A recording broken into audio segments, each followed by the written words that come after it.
هنا صوت المنتدى. صوت المنتدى بث إذاعي يأتيكم يومي الأربعاء والسبت من كل أسبوع، ومن الساعة 8 إلى 9 مساء أيام الأربعاء، ومن 9 إلى 10 مساء أيام السبت بتوقيت إريتريا.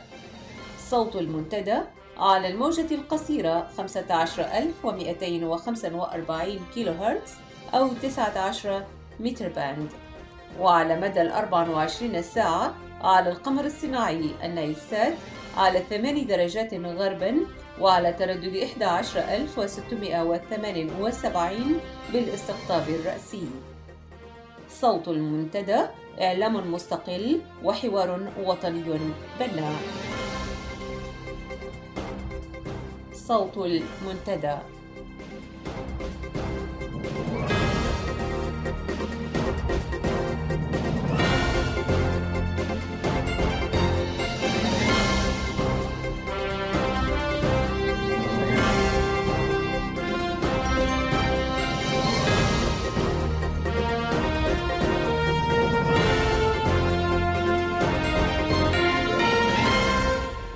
أهلا ومرحبا بكم مستمعي ومستمعات صوت المنتدى.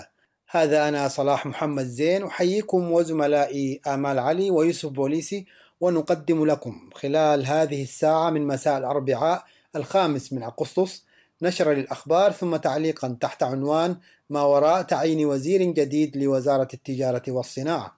يلي ذلك لقاء قصير مع الناشط السياسي عبد الكريم مصطفى حول التظاهرة التي جرت يوم السبت الماضي بالعاصمة السويدية ستوكهولم، ثم نقف وإياكم عند صورة من صور المآسي والمعاناة التي يكابدها أطفالنا وفتياتنا في معتقلات العصابة الحاكمة. نرجو أن تبقوا معنا خلال هذه الساعة. إريتريا إريتريا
صوت المنتدى. في نشرة هذا المساء، سلطات أسمرة تخفق في ترحيل طلاب الخدمة وسط معارضة أهلية واسعة. حزب الشعب الديمقراطي يدعو إلى عقد سيمينار جامع لقوى المعارضة. بدء فعاليات مهرجان فرانكفورت يوم الجمعة القادم، واستئناف المفاوضات في جنوب السودان بعد توقف دام أكثر من شهر. الأخبار بالتفصيل. تفيد الإحصاءات الواردة إلينا من معسكر ساوة بأن عدد الطلاب الذين وصلوا إلى المعسكر ضمن الدفعة 28 والتي بدأ تجميع الطلاب لها منذ أسبوعين لم يبلغ سوى 9,000 طالب من عموم إريتريا، بينما كان من المتوقع أن يصل 20,000 طالب لثانوية ساوة لإمضاء السنة الأخيرة وجلوس الامتحانات الشهادة الثانوية الإريترية. هذا وقد أخفقت الجهات المعنية في إنجاز برنامج ترحيل الطلاب نسبة لرفض الأهالي إرسال أبنائهم واختيارهم مقاطعة الدراسة بدل أن يذهبوا في رحلة أصبح من حكم المؤكد أن نهايتها ليست في صالحهم، وذلك نظرا لما آلت إليه مصير الدفعات السابقة لطلبة نهائي الثانويات. دعا حزب الشعب الديمقراطي إلى عقد سيمينار جامع لقوى المعارضة الإريترية يتناول بالبحث والمعالجة كل الإشكالات والمعوقات التي تواجه المعارضة الإريترية. وعبر الاجتماع الدوري الرابع الذي عقده المجلس المركزي لحزب الشعب الديمقراطي الإريتري في نهاية شهر يوليو الماضي عن قلقه إزاء حالة التمزق التي يعاني منها معسكر المعارضة، وطالب بضرورة الإسراع في معالجة ذلك الاختلال المقلق بغية زيادة معسكر دعاة العدالة والديمقراطية قوة واتساعا، وفي المقابل تقليص وانحسار معسكر الديكتاتورية. واقترح المجلس المركزي لحزب الشعب الديمقراطي مشاركة كل القوى السياسية المنضوية في المجلس الوطني للتغيير الديمقراطي ومنتدى الحوار الوطني، حزب الشعب الديمقراطي، القوى والمنظمات السياسية والمدنية والتي تتمتع بعضوية المجلس الوطني، مجددا دعوته إلى الوحدة الاندماجية بين التنظيمات ذات البرامج السياسية المتقاربة وخلق مظلة جبهوية بين التنظيمات التي بإمكانها الاجتماع على برنامج الحد الأدنى. كما دعا الاجتماع إلى ضرورة توجيه إعلام المعارضة الإريترية ليكون من شأنه تمتين وحدة الشعب الإريتري وتوجيه السهام الفتاكة إلى صدر الديكتاتورية الغشمة، مما يؤدي إلى زيادة فعاليتها وتأثيرها، فضلا عن ضرورة تركيز جهودها التعبوية والإعلامية على الأوضاع الراهنة في الداخل الإريتري. ونشد الاجتماع أيضا بضرورة تجنب الإقصاء، وذلك من أجل اتساع دائرة نفوذ وتأثير معسكر المعارضة الوطنية والوصول بالتالي للأهداف المتوخاة، ودعا إلى الاقتداء بتجربة كفاحنا التحرري المسلح والتي تمكنت من استقطاب واستيعاب أبناء الوطن الذين كانوا يقفون في صفوف العدو المستعمر وتحويل وجهتهم إلى صف الثورة الوطنية التحررية، مما يحتم علينا الآن إلى استقطاب من لا يزال يؤيد الدكتاتورية والابتعاد عن المحاكمات الجزافية فكرية كانت أم جنائية، والتي تدين مقدما من لم يقف أمام المحاكم لكي يدافع عن نفسه. دعت اللجنة التحضيرية لمهرجان فرانكفورت والذي يبدأ فعاليته في يوم الجمعة 8 أغسطس الجميع إلى حضور المهرجان باعتباره وسيلة أساسية من وسائل النضال لإسقاط الديكتاتورية وإرساء العدالة والديمقراطية. وأوضحت اللجنة أن المهرجان والذي يعقد تحت شعار لينتشر العدل ويزدهر يجد يوما بعد يوم دعما وتأييدا وتزداد طلبات الحضور كما ونوعا، فأغلب المناضلين المدعوين باستثناء المعتذرين لأسباب موضوعية ومفهومة قد أبدوا استعدادهم للحضور وتلبية الدعوة، والكل هنا على ثقة من أن المهرجان سلاح فعال في مواجهة الدكتاتورية والسعي لإرساء العدالة والديمقراطية. هذا وسيخصص اليوم الأول للمهرجان للجنة التنسيقية للقوى الوطنية الديمقراطية الإريترية التي ستطرح فيه أجندة ومحاضرات لقاء بريتوريا بجنوب إفريقيا والذي أشرفت عليه عدة منظمات إريترية.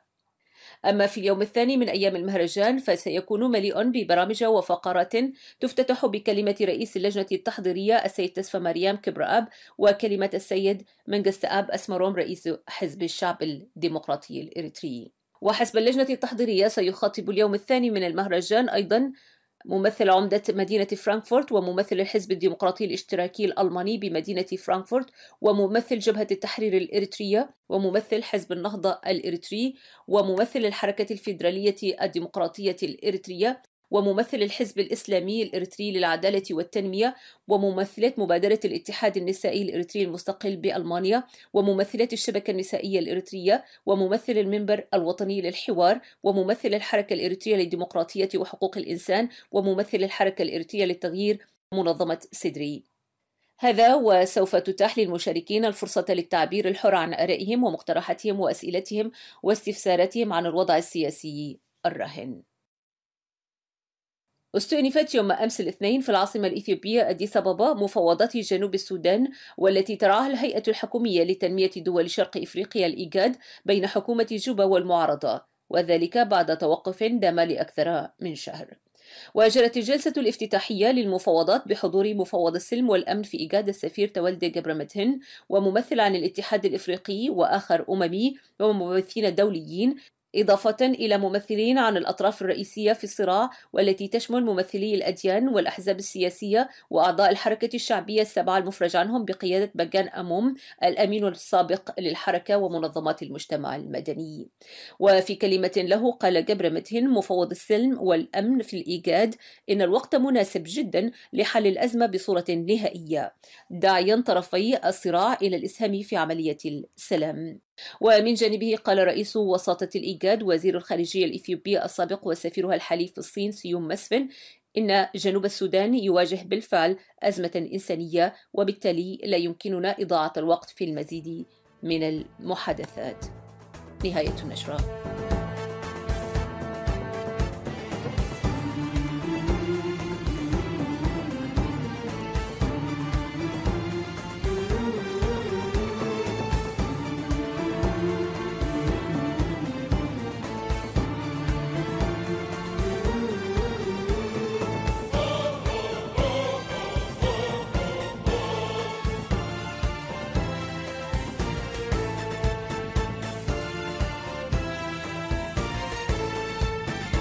الشعب يوما أراد الحياة فلا بد أن يستجيب القدر.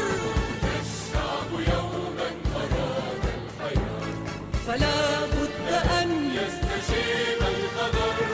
إذا الشعب يوما أراد الحياة فلا بد أن يستجيب القدر. ولا بد للليل أن ينجلي ولا للقيد أن ينكسر.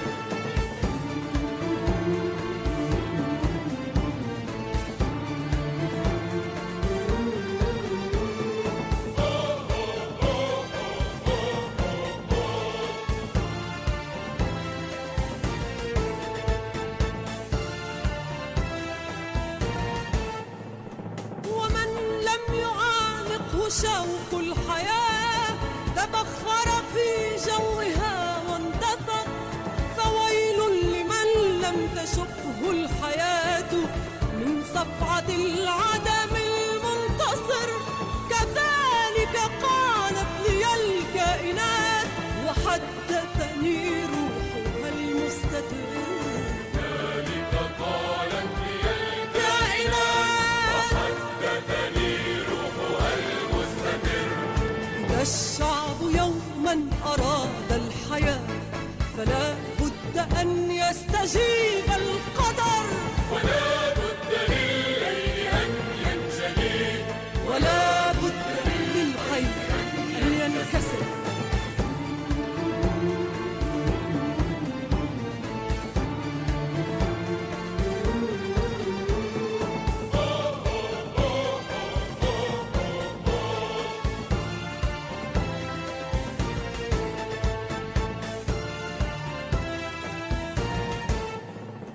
إذا ما طمحت إلى غاية ركبت المنى ونسيت الحذر، ولم أتجنب وعور الشعاب ولا كبة اللهب المستعر. ومن لا يحب صعود الجبال يعيش أبد الدهر بين الحفر. ومن لا يحب الجبال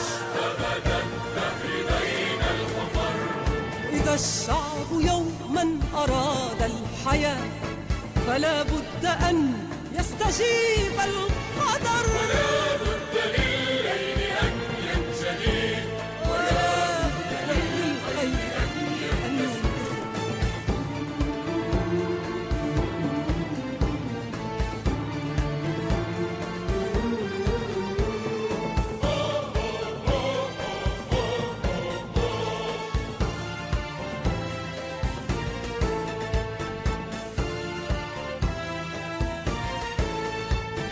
وقالت لي الأرض لما سألت أيا أم هل تكرهين البشر أبارك في الناس أهل الطموح ومن يستلذ ركوب الخطر وألعن من لا يماشي السماء ويقنع بالعيش عيش الحجر لا يماشي السماء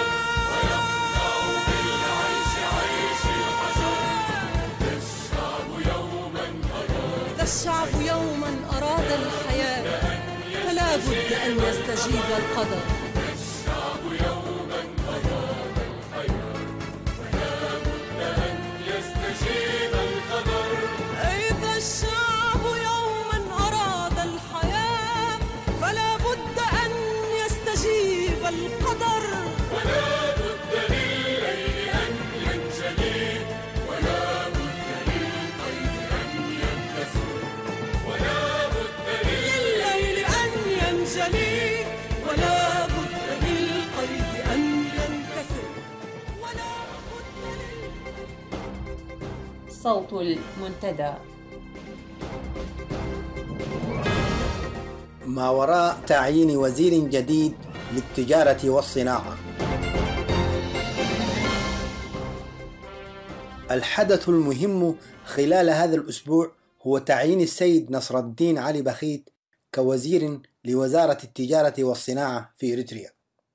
وكان آخر موقع شغله نصر الدين هو مدير لشركة البحر الأحمر، الشركة القابضة والمسيطرة على السوق الإريترية والمؤثرة على بعض أسواق دول الجوار وفق ممارسات غاية في الدهاء والتعقيد سنأتي لتناولها بالتفصيل في هذه القراءة. ولكن بعد الإشارة إلى أن الدكتور جرجيش تخلي ميكائيل وزير التجارة والصناعة السابق تم تعيينه الآن كمدير لهيئة الطيران المدني، ويعد ذلك إنقاص من ترتيبه في السلك الحكومي، إذ أنه كان وزيرا لوزارة المواصلات والاتصالات كلها، ويأتي الآن ليدير فرعا هامشيا في ذات الوزارة التي كان على رأسها يوما ما. لكن ذلك ليس مستغرب، فحكومة أسمرة تأتي دوما بالغريب والعجيب. للتعليق على مرام القرار الخاص بتعيين السيد نصر الدين بخيت كوزير للتجارة والصناعة، ولتوضيح المؤهلات الخاصة التي أوصلته لهذا الموقع في هذا التوقيت بالذات، يتعين علينا أن نعطي المستمع الكريم خلفية عن شركة البحر الأحمر وكيفية تكوينها ونشاطاتها والأهداف المرجوة منها. هي شركة متعددة النشاطات، وعندما كونت كان الغرض الأساسي منها حسب المعلن وقتها هو توفير اللازم من احتياجات إريتريا للسلع الاستهلاكية الأساسية وضمان عدم حدوث ندرة والتحوط المسبق من سطوة التجار وجشعهم عبر استيراد السلع من المنتج الأصلي بعد وضع هامش ربح بسيط. لكن وعلى عكس الأهداف المعلنة تحولت البحر الأحمر أو بادوت شعتي كما يسميها البعض إلى شركة مسيطرة على السوق المحلي وبعض أسواق دول الجوار. ثم حدث التحول الكبير بعد منح السيد نصر الدين علي بخيت تفويض من الرئيس مباشرة ليقوم بنشاطات تجارية خارج الحدود، ويشرف الرئيس بنفسه على تلك العمليات غير النزيهة. وفق استراتيجية للتمدد الواسع تنشط شركة البحر الأحمر في السودان والإمارات ومصر وجنوب السودان وكينيا وأوغندا، ولها فروع وواجهات باسم أفراد في عدد من البلدان الأوروبية والأسيوية، وفي اليمن والسعودية والصومال وجيبوتي ومصر وجنوب أفريقيا وتشاد والولايات المتحدة الأمريكية واستراليا والصين والهند وباكستان. داخل إريتريا تعمل شركة البحر الأحمر بإمكانات دولة عبر سلسلة من الإجراءات تمثلت في الإعفاءات الجمركية والضريبية والنقل بواسطة شاحنات القطاع الحكومي والتخزين في مستودعات الحكومة واستخدام القوى البشرية من مجندي الخدمة الإلزامية مفتوحة الأجل. وأما الأهم هو أن شركة البحر الأحمر معفية من كل القيود الخاصة بالأنظمة المصرفية ومحتكرة لمعظم أنشطة الاستيراد والتصدير وإصدار الاعتمادات البنكية، مما يجعل إمكانية منافستها مستحيلة بالنسبة لأي فرد أو مجموعة تجارية في إريتريا. ضمن نشاطات شركة البحر الأحمر في التجارة العامة استجلاب كل المواد الاستهلاكية التي يحتاجها السوق الإريتري من مواد غذائية ومواد البناء واحتياجات المصانع والمعامل والطرق والسدود وإمدادات الكهرباء والمياه وآليات التعدين الخفيف والمتوسط والحفارات والرافع والسيارات والآليات الثقيلة والإمدادات الطبية والمواد المكتبية ولوازم المدارس والإلكترونيات. هذا إلى جانب خدمات الترانزيت للسلع العابرة للحدود. تعطي شركة البحر الأحمر لبعض المتعاونين معها أذونات لمرور البضائع الذاهبة عبر السودان إلى كل من إثيوبيا وتشاد أفريقيا الوسطى وإلى داخل السودان أيضا، وهي عملية مزدوجة. الشق الأول منها هو مرور البضائع عبر إريتريا بعد دفع رسوم ترانزيت، والشق الثاني هو تكملة إجراءات الترانزيت في إريتريا ثم تخزين البضائع في منطقة علي قدر الحدودية ثم إدخالها للسودان عن طريق التهريب. أيضا تقوم شركة البحر الأحمر بإجراء حوالات مالية إلى إريتريا من مختلف دول الخليج وأوروبا وأمريكا عبر الملحق التجاري في السفارات الإريترية أو عبر وسطاء آخرون، وينشطون أيضا في صرف العملات داخل وخارج إريتريا. كما تقوم الشركة بفتح اعتمادات مصرفية للتجار من السودان وإريتريا وجنوب السودان نظير نسبة يتفق عليها مع المستفيدين من الاعتماد. وتمنح شركة البحر الأحمر الأذونات الخاصة بتجميع الذهب والمعادن وتمول جامعي الذهب من المعدنيين المحليين. كما تقوم بتسويق المنتجات الإريترية مثل الملح، وتقوم بتسويق منتجات أخرى تأتي عبر التهريب من دول الجوار ويعاد تعبئتها في إريتريا مثل السمق العربي من السودان والبن من إثيوبيا. وسبق أن تورطت شركة البحر الأحمر في عمليات غير قانونية تمثلت في استبدال العملة السودانية القادمة من جنوب السودان، وكان يفترض أنها خارج العملة البنكية وليس لها أي صلاحية أو قوة شرائية حسب الاتفاق بين دولتي السودان حينها. وعبر وسطاء من السودان كان يتم أيضا شراء الوقود الذي تحتاجه إريتريا بتهريبه من الولايات السودانية الشرقية. تشرف شركة البحر الأحمر على عمليات التجارة البحرية بين اليمن وإريتريا، ولديها وسطاء ممولين للقيام بعمليات الشراء من الأسواق اليمنية للتحايل على ضوابط التجارة البينية. ثم تقوم الشركة بإغراق السوق المحلي ببضائع أتت على أساس أنها عابرة، لكن تعود للسوق بأسعار يصعب منافستها من قبل دافعي رسوم الجمارك والضرائب من التجار الإريتريين. لكل الأسباب المذكورة أعلاه خرج عدد كبير من التجار من السوق وحل محلهم آخرون مدعومون من شركة البحر الأحمر، وتهددت مصالح دول الجوار القريب، وأصبح من الممكن إرسال أي مبالغ لتمويل أي جهة في أي من الدول التي تنشط فيها الشركة، مما يهدد بشكل مباشر أمن تلك الدول واستقرارها. وفق هذه الأنشطة الأخطبوطية لشركة البحر الأحمر تصبح الأهداف من تعيين السيد نصر الدين بخيت كوزير للتجارة واضحة جدا، وتشير إلى أن نظام أسمرة أراد أن تسبق أنشطة شركة البحر الأحمر بصبغة رسمية وإعطاء البعد المؤسسي لأنشطتها، والالتفاف على المطالب الخاصة بإدخال الأنشطة الاقتصادية الخاصة ضمن الدورة المالية والاقتصادية الرسمية، ويعني أيضا استمرار الحكومة في مخططاتها القديمة لكن بغطاء جديد، ويصبح من نافلة القول الحديث عن مؤهلات الوزير الجديد.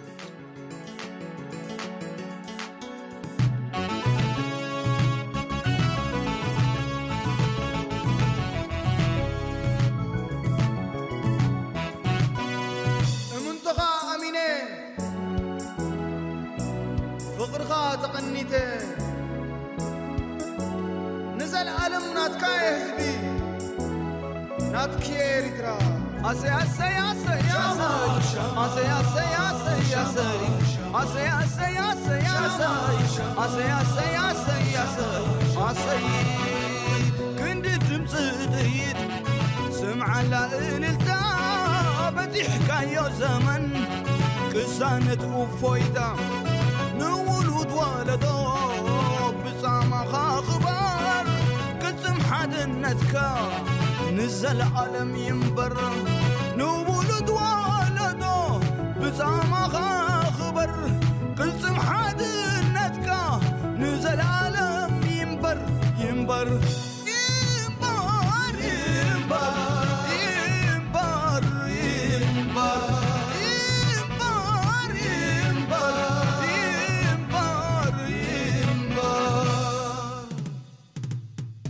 يبلالو نفسي كبغانا بغا برهان سبسر كان للمواقع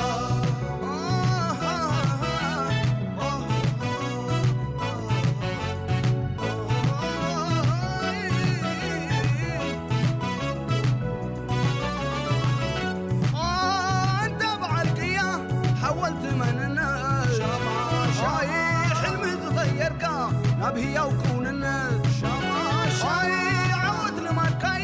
لو مون كم تمال شاين عيد اسفادا ميرا زي كهمنا بالبال شاين اغيلو زي ملس تعواتي هزبي شاين كبر خازنا خا كوينو مزاربي تحبسو بدس تعالو اسي وفراس ميرو تحبسو بدس تعالو اسي وفراس ميرو حقوسو بدس تعالو اساسي وفراس ميرو سميرو بدس تعالو اساسي وفراس ميرو سميرو سميرو سميرو سميرو سميرو سميرو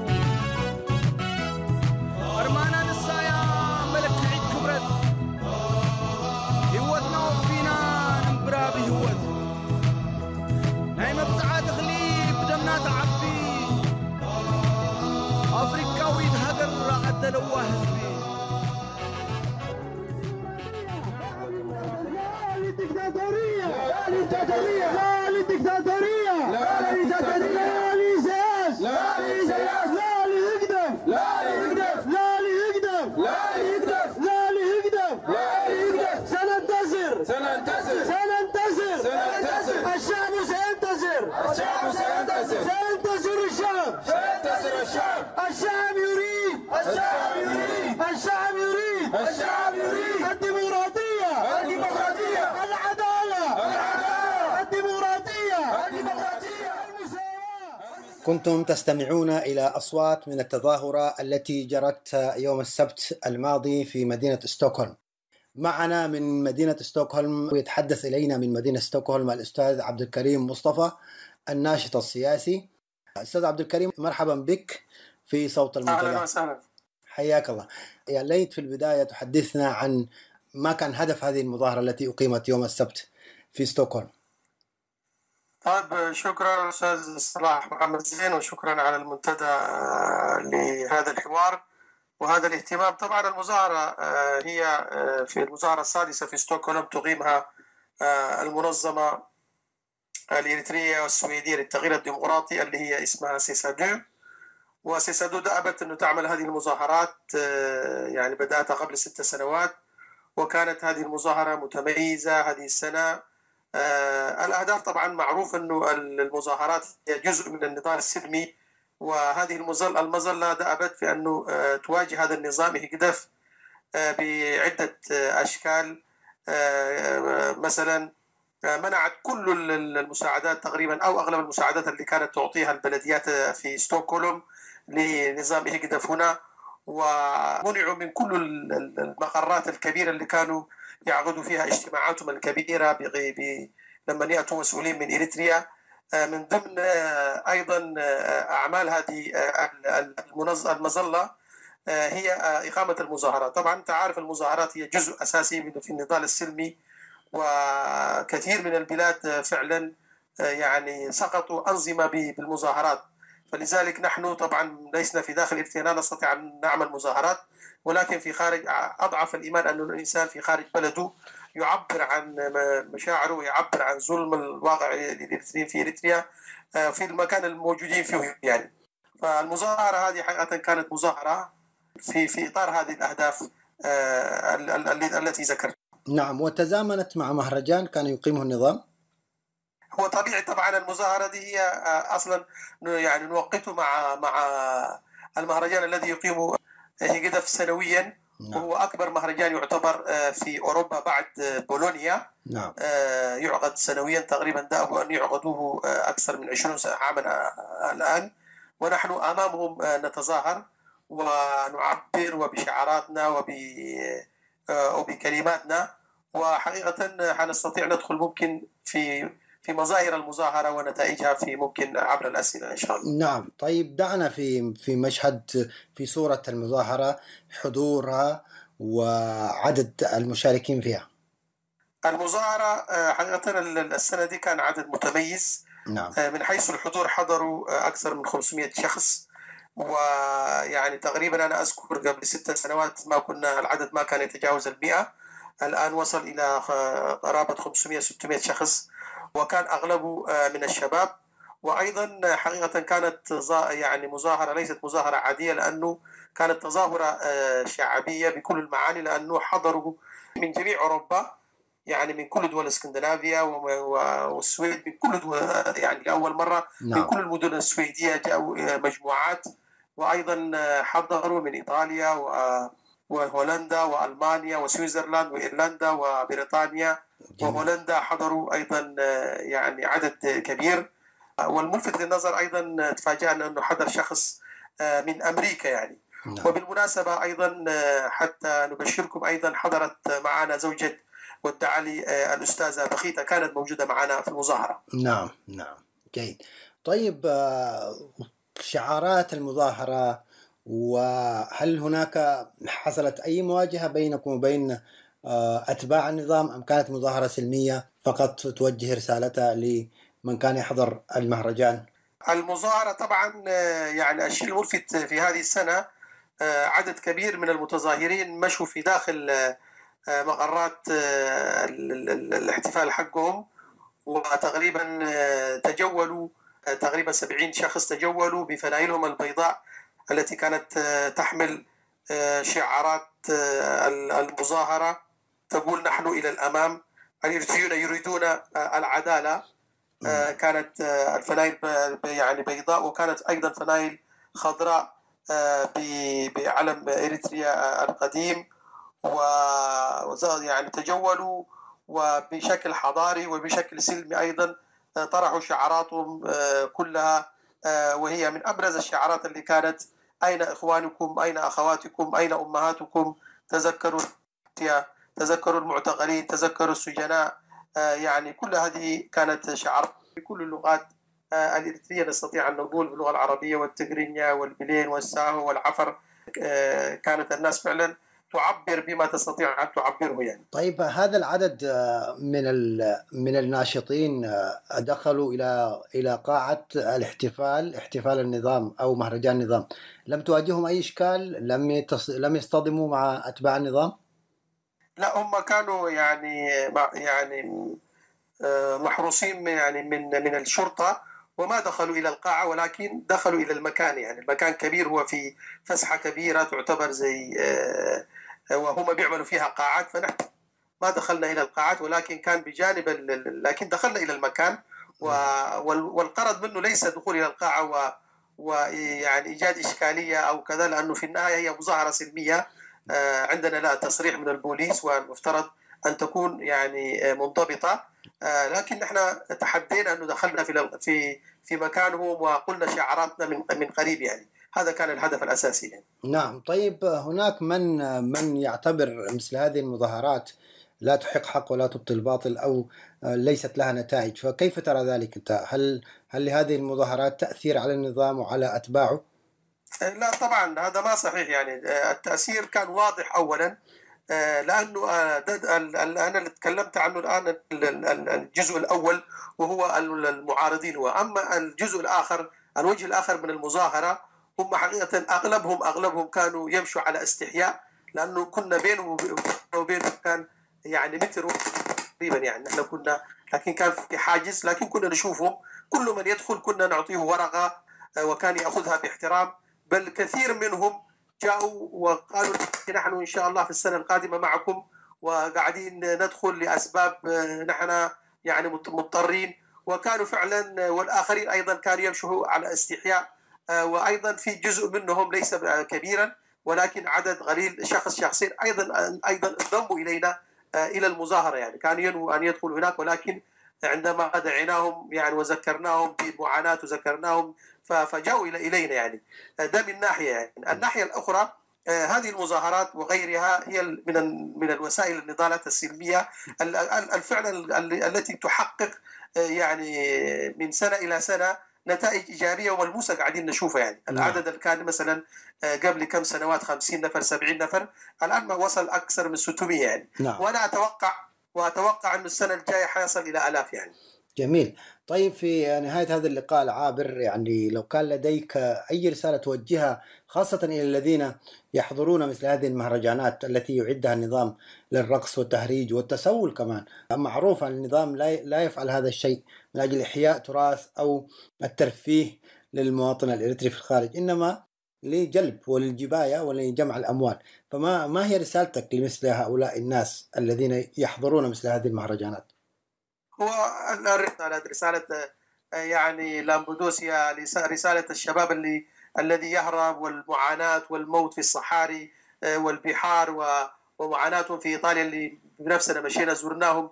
يعني الرسائل هذه حقيقة هي بالنسبة لهم رسائل واضحة، لكن جزء كبير منهم الآن يعني لابد أن نحن نشتغل فيه بشكل سلمي وبشكل حضاري. وانا اتوقع وهو فعلا الان في نقص. يعني النظام الان في نقص، ما ليس في تزايد، عدده قاعد ينقص، والمعارضه في تزايد. يبقى ان المعارضه الان لابد ان توحد جهودها ولابد ان تكون كلمتها واحده. وحتى انا اتوقع انه في خلال يعني وقت قريب جدا انه اغلب الناس يعني ان يكونوا ضمن هذه التظاهره الشعبيه او المعارضه الشعبيه اللي نسميها، بغض النظر عن تنظيماتها وتوجهاتها، حتكون ضد هذا النظام فعلا، لانه عمايله ما تحتاج الى رسائل الان. الناس كلها يعني واضحه، وكل يوم نحن قاعدين ياتونا يعني فوج منهم يعني.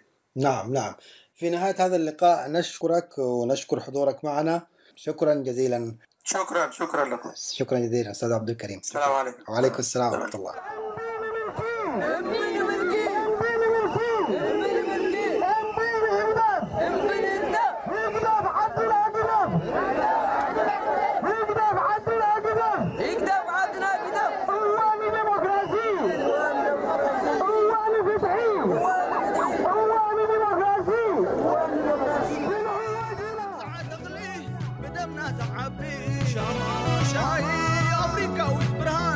الدلوة حزبي شاي نسغ عدنا نسخ تسفانا شاي مدرقنا تكوني الريعان ببلنا كل مدى شما بل حيا المعبل كل مدى شما بل حيا المعبل نلعو لنا الخبرة قل حدر لنا زي سكر حدر لنا زي سكر نلعو لنا الخبرة قل حدر لنا زي سكر نلعو لنا الخبرة قل حدر لنا زي سكر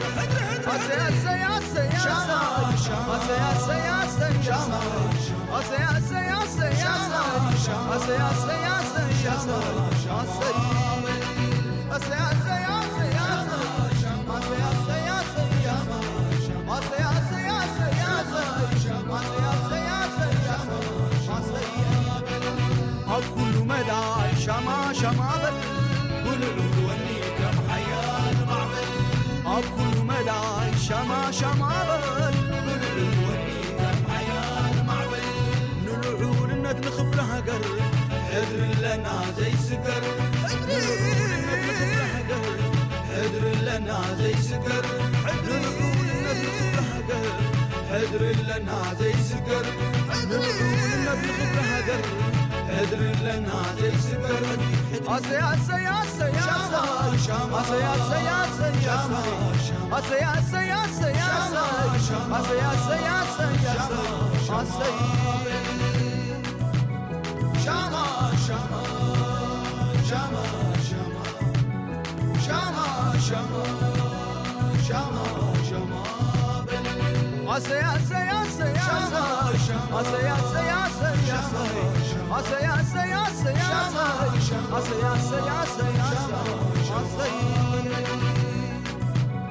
شما شما شما شما شما شما شما. صوت المنتدى. فيما يلي نقرأ عليكم مقالا يحكي قصص ومآسي أطفالنا وشبابنا وفتياتنا في معتقلات نظام إسياس أفورقي. والمقال ترجمه من التجرينية إلى العربية مكتب الإعلام والثقافة بجبهة الإنقاذ الوطني الإريترية. من قصص ومآسي معتقلات نظام الطاغية إسياس. معتقل عيرو عيرو هو مكان يتلاشى فيه كبارنا، ومعتقل قيح كوكن مكان يفنى فيه سقارنا. الأول يقع في ضواحي سلمونة والثاني في ضواحي نقفة. وهذه المعتقلات التي يعذب فيها الآباء والأطفال يحرسها جيش احتياطي معروف باسم الفيلق 61. كان منذ نهاية 2010 إلى 2011 موقعا لوحدات الهندسة، وأطلق عليه في شهر إبريل 2011 اسم أدوليس، ويعرف الآن بقيح كوكن. ومساحته تقدر ب15,000 متر مربع ومحاط بأسلاك شائكة. وحرس المعتقل يتكون من 35 فرد، وهم من وحدات الفرقة 61 الاحتياطية. وعلى يسار هذا المعتقل لافتة كتب عليها عبارة الترحيب عند مدخل نقفة، وهو سجن خاص للأطفال تحت سن الرشد. وقيح كوكن وهو اسم المعتقل ليس بمدرسة داخلية كما يزعم نظام إسياس، لأنه تحت مسؤولية تامة للقوات الدفاع الجبهة الشمالية، وليس له أي صلة بالجهات التعليمية والأجهزة الحكومية الأخرى المعنية بالتعليم. أما معاملة الأطفال في هذا السجن والجرائم التي ترتكب بحقهم لا تقتصر على انتهاكات حقوقهم الإنسانية فقط، بل بلغت حدا أصبحت تهدد حياتهم. افتتح هذا الموقع مع تزايد عدد الهاربين من صغار السن بنسب عالية. والمعتقلون في هذا السجن ليسوا فقط ممن تم القبض عليهم وهم يحاولون الهروب، بل هناك أيضا أعداد من الأطفال المشردين والمحرومين من كل مقومات الحياة، والذين يقومون بمحاولة توفير أبسط متطلبات العيش من خلال مزاولة أعمال مختلفة مثل العمل كمساعدين في سيارات النقل أو الشحن، أو بيع الألبان أو الفول أو مواد أخرى بسيطة. ومن بين هؤلاء أيضا مشردون أو ما يطلق عليهم أطفال الشوارع، وتتراوح أعمارهم ما بين 7 إلى 17 أعوام. المشرف على هذا السجن يدعى حامد منجوس، وهو من أبناء كرن، ومساعده عثمان بركاي من أبناء نقفة، والمسؤول الإداري كان المدعو والدزقي من أبناء عد تكليزان، وهو سيء السمعة حيث ارتكب جرائم خطيرة بحق الأطفال وهرب في الآونة الأخيرة إلى السودان. يوجد داخل هذا المعتقل مقرات الإدارة ومساكنهم الخاصة، وبعد اجتيازها تجد مساكن تسمى مواقع 53 و61، ويسكنها القادمون من هيئة التدريب التابعة للفرقة 53 ومن شمال البحر الأحمر وعنسبة وقاش وبركة، الذين تم تجنيدهم من خلال الحملات وبعد مرورهم بهيئة التدريب للفرقة 61 نقفة. وعددهم يبلغ 140 فردا، وأعمارهم تتراوح من 15 إلى 17 أعوام. وعندما تواصل السير إلى الداخل تصادف موقعا للفتيات الصغيرات والذي يسمى مسكن البنات، وعددهن يصل إلى 100 فتاة. والشيء المؤسف والمحزن أنهن يتعرضن بشكل مستمر للاعتداء الجنسي، بالإضافة إلى قيامهن بأعمال الغسيل والطبخ وتنظيف مساكن المسؤولين. ومن ممارساتهم غير الأخلاقية أنهم يتحدثون عن أفعالهم المشينة مع تلك الفتيات بذكر أسمائهن علنا، فهم يمارسون هذه الأعمال الدنيئة في أي وقت من الأوقات وفي أي مكان يريدونه باستدعاء أي فتاة من تلك الفتيات الصغيرات. ولا خيار أمام البنات الأبرياء إلا الخضوع لرغبات هؤلاء عديمي الإنسانية، وذلك خوفا من العقاب وسوء المعاملة باختلاق تهم ضدهن، كما لا توجد أي جهة يمكن أن يلجأن إليها للخلاص من هذا الوضع المزري. وهناك موقع يحمل اسم الحرف B يضم 120 طفلا تتراوح أعمارهم ما بين 7 إلى 12 سنة.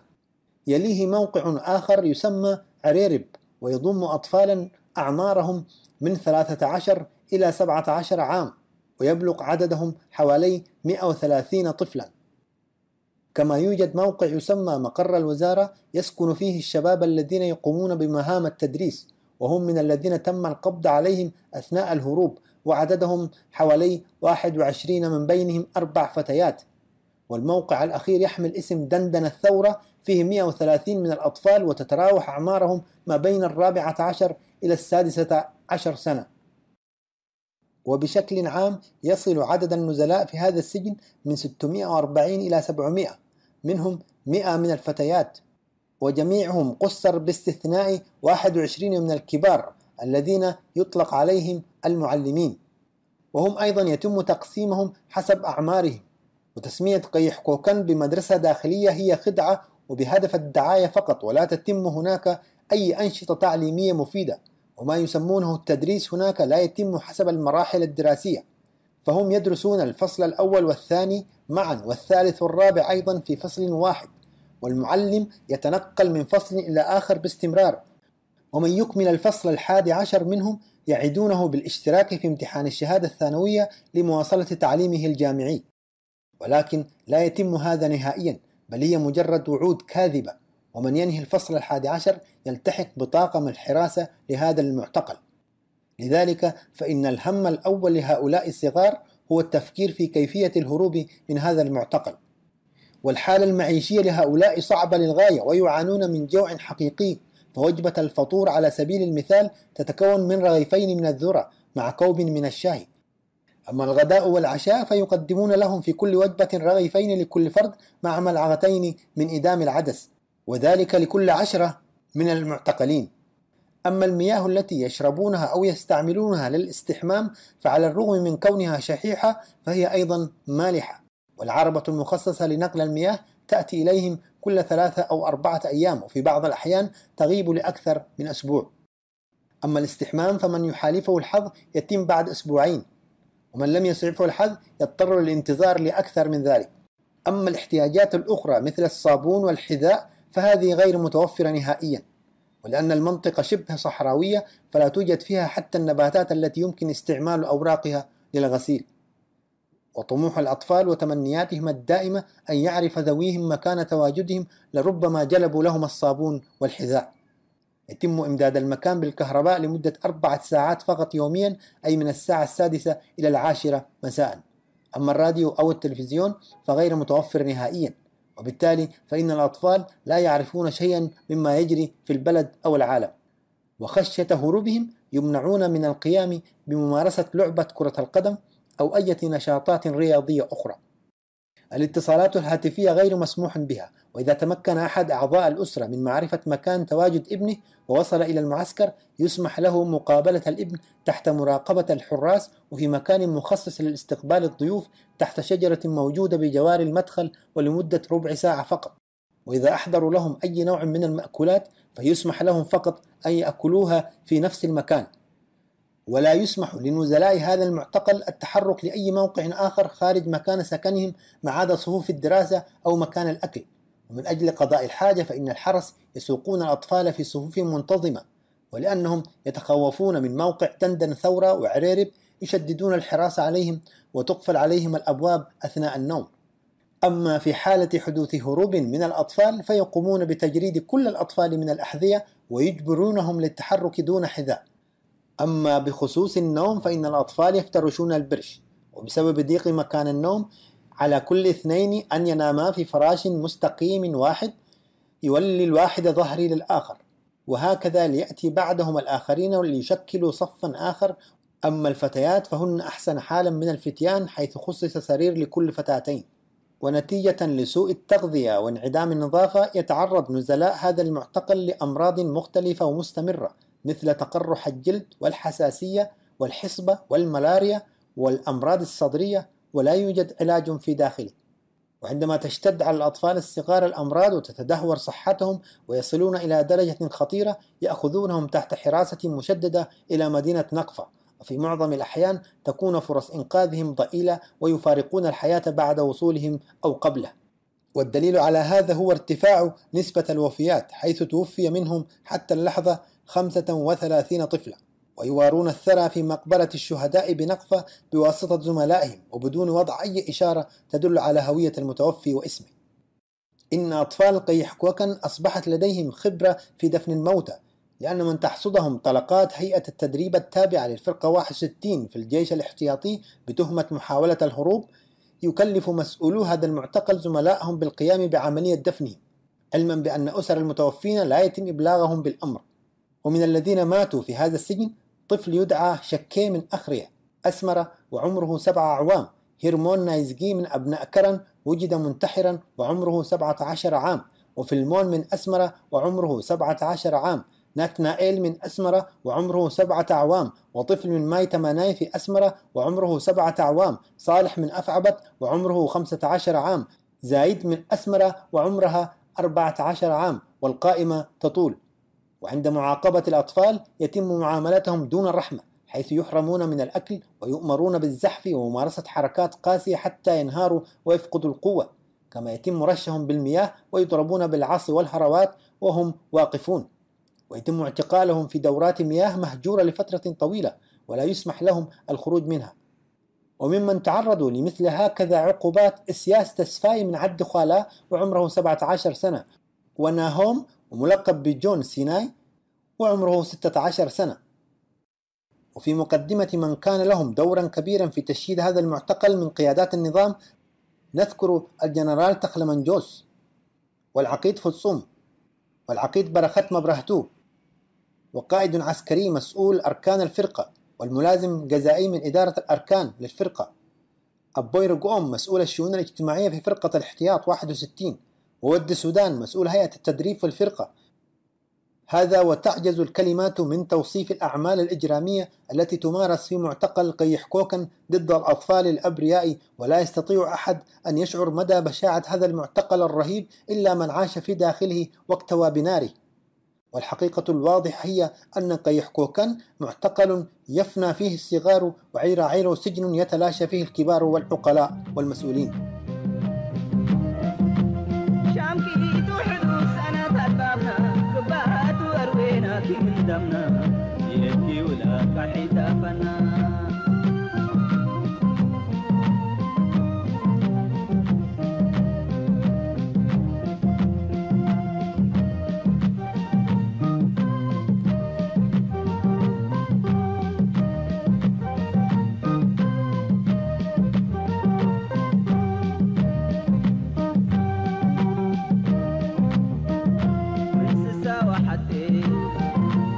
تسعة وكلي من 6 وحتى أصلك 9 وكلي شعبنا مثل عندقة قلبي قل التكريم حبنا ليك عالمنا مسجد عند لفتي وحبنا ليك مرعاوي عند بيته يلتي فلحناه من دلاي عند الحتوي الهدين كمي ولا شعبنا قلبي شكروا لامسي شامكي وحدود أنا تلبابنا قبات ورويناكي من دمنا يبكي ولا قحيدا فنا لا لا لا لا لا لا لا لا لا لا لا لا لا لا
لاقي خدوري أبيات فنتو في الراسنا رجال لاقي خدوري أبيات فنتو في الراسنا متو من ددافنو أبقى قسنة مرباتنا عندن حر ونكري نسأك يوسف قتنا يتعسنا ديبو مشكر حقوق الكي ركبنا تاريخ دي ما يبدأ حقه وأسك ولادنا شامكي حدوث أنا تأثرنا قبات وأروينا كي من دمنا يبكي شباب قحيد دافنا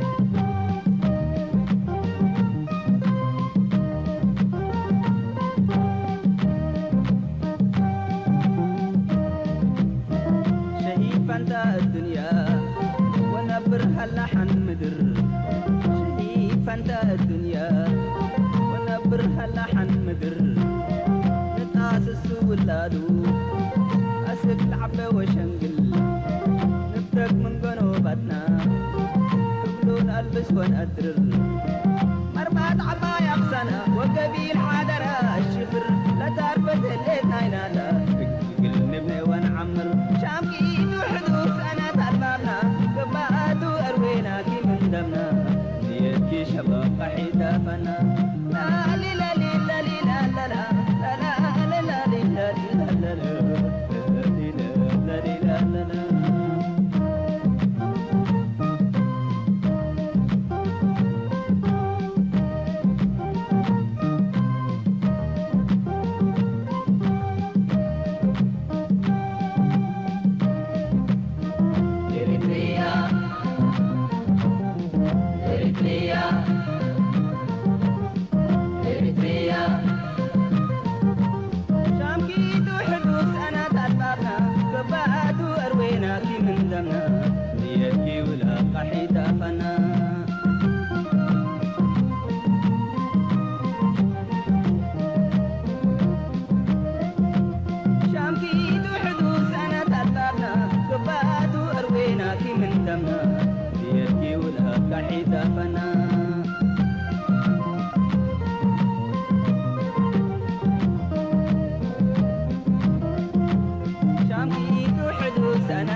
صوت المنتدى.